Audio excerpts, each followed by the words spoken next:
As redes sociais não são sites de relacionamento.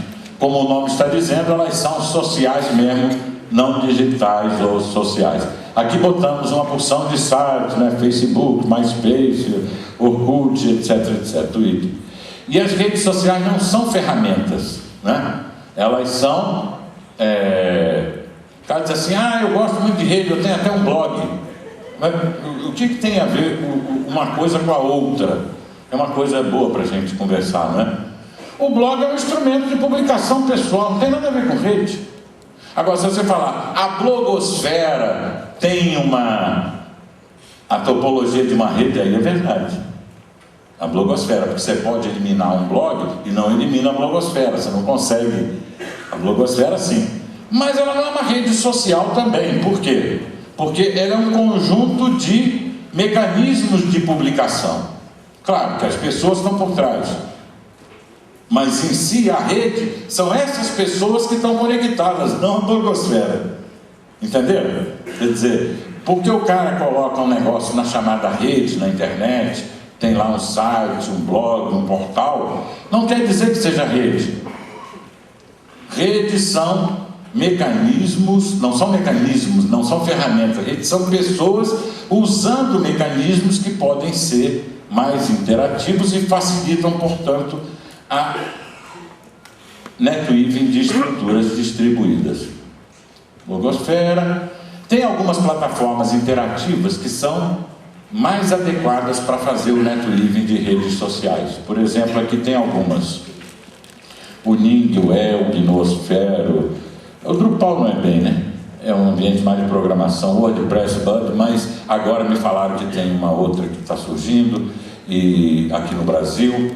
E são mecanismos, são ferramentas melhores, porque permite mais interação e porque permite que você utilize essa ferramenta para animar ou articular redes sociais sobre o assunto que você quiser. Não é? São plataformas que não se intitulam elas mesmas redes sociais. Nós somos plataformas de rede. Se quiser usar para fazer uma rede de pessoas que vão pescar com você, aí você faz. Se você quer usar para fazer uma rede de cidades inovadoras, você faz. Muito bem. Podem ser bons instrumentos. Nenhuma dessas plataformas, isso é uma coisa interessante, gente. Nenhuma dessas plataformas, elas são muito adequadas ao netweaving. Às vezes elas são amigáveis, são web, mas não são abertas à programação. Elas têm um sistema de gerenciamento, de indexação de conteúdo que não é bom. As coisas que você faz ficam perdidas lá atrás, você não vê. As que têm um bom sistema, elas não são tão amigáveis e querem que você tenha um servidor para carregar. Então, nós estamos ainda nessa fase de... O problema, ontem eu estava discutindo com o Cacau, ele estava aí, eu estava discutindo com ele uma coisa que era o seguinte: o pessoal que trabalha desenvolvendo essas plataformas não avançou muito na sua investigação sobre rede. Então, gerou uma coisa, quer dizer, o que eles acham que é bacana fazer não é exatamente aquilo que são as exigências de quem está tentando articular e animar uma rede, né? Então, isso ainda vai demorar alguns anos até a gente ter plataformas mais adequadas. Revisando, mais uma vez, redes são redes de pessoas. Redes de instituições hierárquicas não podem ser redes distribuídas. Isso aí é aquele negócio, gente. Sinto muito, né? É o que a gente pode dizer. Sinto muito que grande parte daquilo que se chama de rede não seja rede distribuída. Seja a atribuição do nome de rede a uma frente, uma coligação de instituições hierárquicas. Diga. Uma coisa, tu até me disse para esperar um pouco. Sim. Eu vou tentar animar a rede aqui com uma pessoa. Tu antes há pouco afirmaste que não depende das convicções íntimas das pessoas. A fenomenologia não. E agora que volta diz que redes são pessoas. Isso. Pessoas, Resta saber o que são as pessoas, né? Ótimo. tem uma biologia, Isso. tem uma psicologia, e elas...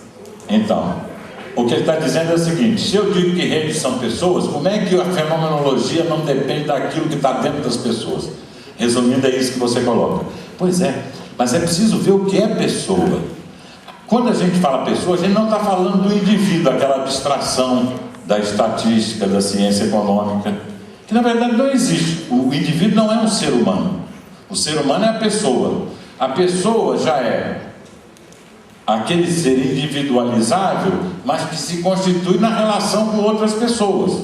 Nenhum de nós aqui seríamos pessoas se nós não tivéssemos sido cuidados na nossa infância pela rede familiar, pela mãe, pelos outros. Quer dizer, foi ali que nós viramos pessoa. A pessoa é um entroncamento de fluxos. A pessoa não é aquele indivíduo que a ciência econômica e a estatística usam como uma abstração. Tantos indivíduos, não.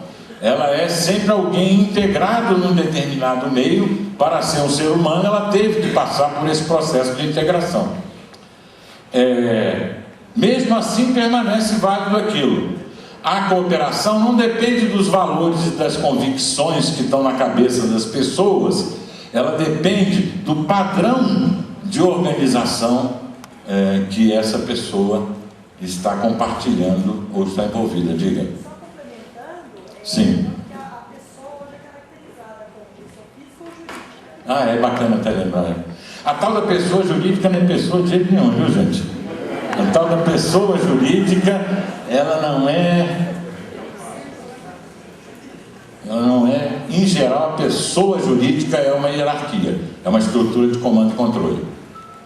É um arrebanhado onde alguns corpos foram aprisionados.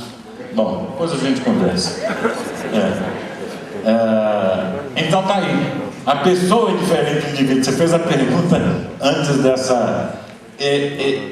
Eu gosto muito desse desenho aqui, só não gosto que o pessoal está de terno, aqui de gravata branca, mas eu gosto muito desse desenho aqui. A imagem, né, de um ser humano formado por muitos seres humanos, para dar uma ideia fractal assim, de que pessoa já é rede. Engraçado que o Novalis, um cara interessantíssimo, né? Em 1789, ele saiu com essa. Ele fazia uma filosofia assim, epigramática, ele fazia pequenas máximas, né? E essa dele eu achei um negócio fantástico. Num livro muito interessante chamado Pólen, saiu até uma tradução boa agora em português. Cada ser humano é uma pequena sociedade. Isso é fantástico, né? Quer dizer, você dentro tem aquela sociedade e você só é pessoa quando você está ligado àquelas outras. Então, essa construção tem esse caráter fractal muito interessante. Aqui, olhem para isso, pessoal. A primeira vez que eu olhei para isso aí, eu gosto de brincar, eu me lembrei daquele filme que aparece, os caras vão invadindo a Terra, tem um discão imenso que vão fazendo aquela sombra, como é que chama? Independence Day. Olhem bem. Mas isso é um organograma de uma organização dessas, nossa. Não é? Mas parece aquilo, né? Está descendo lá, olha lá. Quem está aqui, olha o tanto de conexões. E aqui a moça do café, da limpeza. Isso aqui sempre me lembra isso sempre me lembra o Antônio Hermílio. Alguém disse que não foi ele, mas eu acho que eu ouvi dele. Que ele dizia assim: o problema do pobre é que seus amigos são pobres. Isso dito pelo cara mais rico do Brasil, na época. Agora perdeu o o problema do pobre é que seus amigos são pobres. Está rigorosamente correto do ponto de vista de rede. A pobreza, antes de tudo, ela não é uma pobreza de dinheiro. Ela, antes de tudo, é uma pobreza de conexões. A pobreza de conexões, poucas conexões, significa poucas possibilidades, poucas oportunidades, pouco estoque de futuros. O seu estoque de futuro reduz quando você diminui uma conexão. Pensem o que é uma conexão.